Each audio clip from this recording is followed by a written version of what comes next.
A home without daughters is like a river without a source. These were the words that were written by one Margaret Ogola. For centuries, the girl child has always been put on the sidelines, with their roles strictly being reduced to those of nurturers of the home. I mean, this isn't wrong, but in recent years, efforts to empower the girl child, to allow them to dream bigger and go for what they want, have been seen. Hello everyone, welcome to Sada Kenya's podcast in relation to the International Day of the Girl, which is celebrated annually on 11th of October. My name is Wanda Achieng, and today I am joined by our director. I'll allow her to introduce herself. Thanks, Wanda. Hi everyone, my name is Patricia Nudiorao. I work at Sada and with Wanda. Tell us, what is Sada? Sada is Tawisha Dada, meaning tribe sister. We believe in women. We believe that women are indeed the pillars of our society. We believe that there is no actual change that can really happen if one gender is left behind. And so we advocate for girls and women because we know that they've been left farthest behind. And we need to bring them at par with the rest of the society so that we move together. So we are a feminist organization that believes deeply in girls and the fact that they ought to access their rights equally. Amazing. So from that description of what Sada is, it's quite obvious right now that we cannot be silent on a day such as the International Day of the Girl. So I will be asking you some questions because I feel like you are at a better position to answer them with all the knowledge you've gathered over the years. And let's take it up. All right, so my first question is, why do you think it is important to celebrate and commemorate the International Day of the Girl? Thank you very much, Wanda. I think girls are important. I would actually say girls run the world. Yes. I'm biased, but yes. Yeah. We are powerhouses, we are strong, we are the glue that sticks the society together. And it only takes you to talk to a few girls, if you're open-minded enough to really talk to them and to get to understand them, to realize that there is so much fire in the inside of girls that I don't think we are doing enough justice for them to really reach their full potential as a society. And so International Day of the Girl is that day where we pause and we celebrate our wins as girls. We celebrate how far we've come. I always tell people, and a lot of people don't even know that there was a time that girls would not own any property. Like you are in the land department. Yeah. By the way, before 2020, you are either on you are not a person enough to own land. But at immigration, you're either on your father's file or your husband's file. What? You needed consent. You needed your father or your husband to consent for you to travel out of this country. Oh. There are certain countries still that girls cannot drive. There is just so much that injustice that has happened across the years. And although there are so many steps that you're making and strides, we still have a very long way to go to ensure that equality is realized. All my aunties did not go to school. And it wasn't something that was like bizarre. Like it was just normal that you're a girl, you'll grow until a certain age and then you'll be married off, then you'll get cows. And so that was the value of girls. And so for a long time, education was not something that they would access. Property was not something that they would access. You're still fighting about girls inheriting land.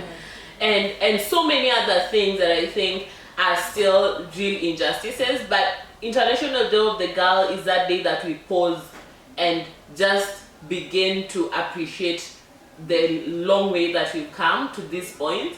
Because even for us to be able to be sitting where we are sitting, it's privilege. It's people die. People like lived and died before they could see what we are accessing right now. And so even the fact that we can be in this podcast and speak English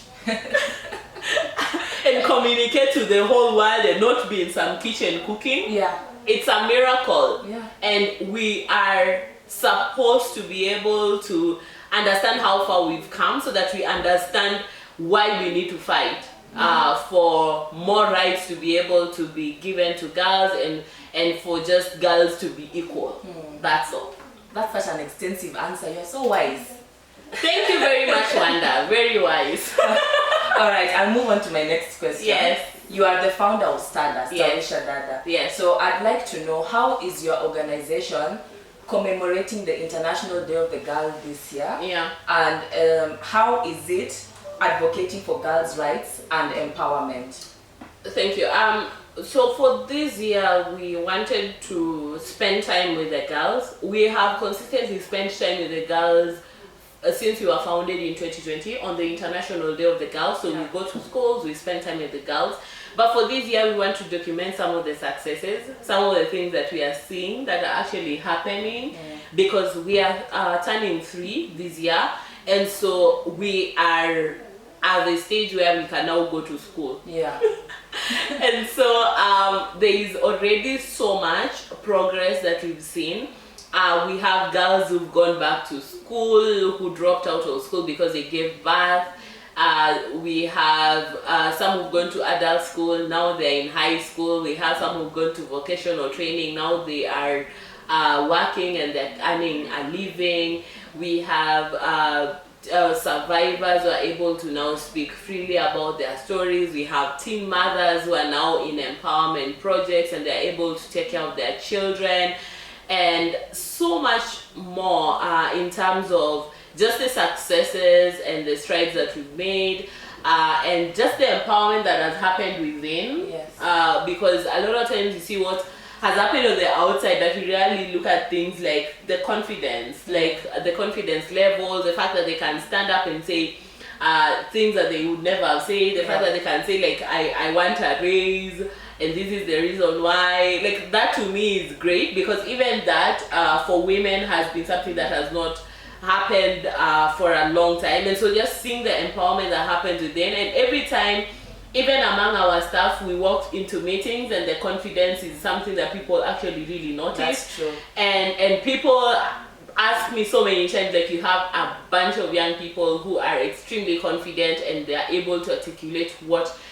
they want to say. And so looking at girls and women who came in when they were shy and timid, and seeing that confidence build up, and the fact that that then moves to every other aspect of their lives, because they are not victims and they don't move like victims. They don't move like they owe anyone an explanation as to why they're in rooms. They are occupying spaces. They are unapologetically, and that to me is something that we want to document. So yeah, so before we cut off, I was mentioning about like what that transformation has been on the inside, and that's really huge for me, because a lot of times when you look at empowerment, you're looking at how someone is owning things and owning businesses, but like, do we actually step back and look at what has happened internally? Because there is a way that when you're empowered internally, you move differently.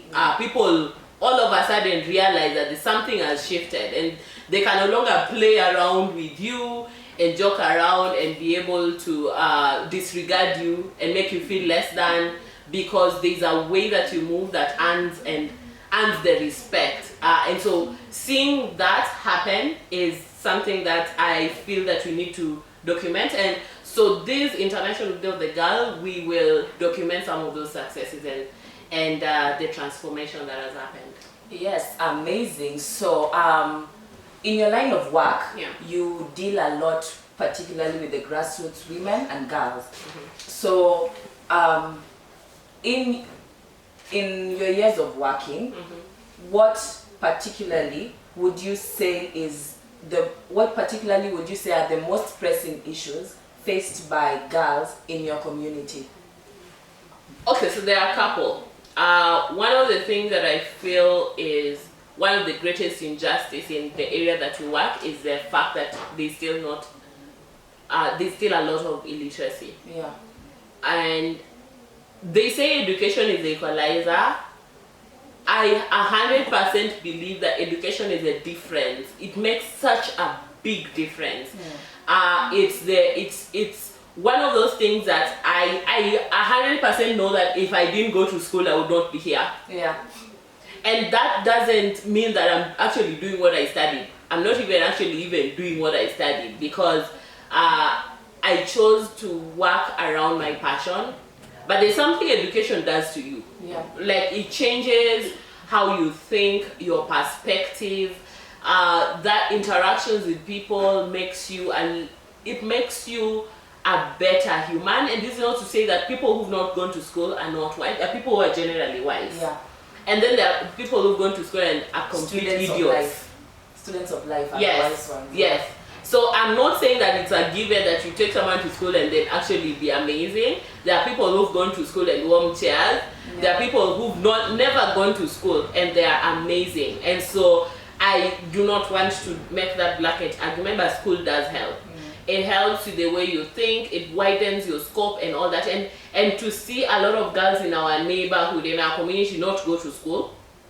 And at times it ranges between, like, people just not seeing the value of education, especially of girls, because they'll somehow get married and forget that they ever existed in an environment, which is extremely ridiculous. But also the aspects of the school dropouts, because someone felt it's beautiful to give a child pregnate a child. And so we have a lot of cases where children are pregnant and they have to drop out of school, and that is still the biggest injustice that I see in our community. The fact that someone would take advantage of children and give them that kind of responsibility, because it's a huge responsibility to be a parent. And that's why I never have it in me to judge how teenagers raise their children, because they're not supposed to raise children. They are barely raised themselves. They are raising themselves. There's expectations as to how they need to raise these human beings, and it's a complete injustice. And I see the teen pregnancy as a big thing to me. There is a lot of defilement cases, and a lot of it happens in the homes. That is still another injustice that I see that only happens to girls, which is extremely unfortunate. We have girls who have undergone a lot of abuse even in the home. There's still not that much value on a girl, and they are viewed differently, and so that sort of affects even the way they access rights and privileges within the home setup. So there's that discrimination that also comes to life. And so there's just really so many other things that I might not get into, but I think those are my key things. So access to sexual reproductive health and rights, access to education, access to just general rights, and just making the lives of girls better is one of those things that we're really, really focused on. That's amazing, and I'm glad you've touched on sexual and reproductive health, which would lead us to our final question, if you could allow me to read it. In your experience, what strategies have proven effective in advancing girls' access to sexual and reproductive health information and services? So one of the things that is a strategy that I think works is for us to embrace youth-friendly facilities and clinics and services. I think our services are so old, like people are old, they don't understand anything, they just want to insult, and they're so mean. They are so mean, and they don't understand. Fact is, you can never understand another generation if you don't live in that generation. So I don't expect the generation of my mom to understand me. But I also don't expect me to start understanding Gen Zs. Everything that they do looks a little bit strange. And if you are to put me in a room with them, I think they would be frustrated. And that is what happens. So a lot of our nurses are old, and I think there is need for our services to be more youth responsive, and to be a little bit more youth friendly, so that young people actually come, because they are not coming. And so what is happening is that there is a lot of peer learning. So clueless kids are teaching each other? Yeah. Nothing. Yeah. Because they don't know anything and they're teaching each other because you're not able to approach them. The other thing is the space of parenting. I think that old style of parenting where you get into the home and your children will disappear, it's not working, guys. Like, I think we're in a society where, and maybe it worked for us because when we were growing up, we didn't have phones, we didn't have WhatsApp, we didn't have anything. So all we knew was what we had in our environment. But right now, a child here is communicating with someone from Canada. My daughter was actually telling me that she has friends in Canada. And I'm like, Roblox. Now they are playing with people. I think for us, there's a huge responsibility for us to speak to our children.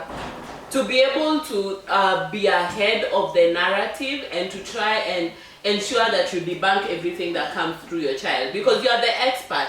In most cases, you've gone through what they're going through.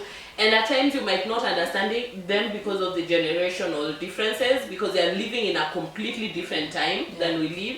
But then there is need for you to be able to be that person that your child can believe, and they can be able to talk to, and they will be able to understand. The other thing is comprehensive sexuality education.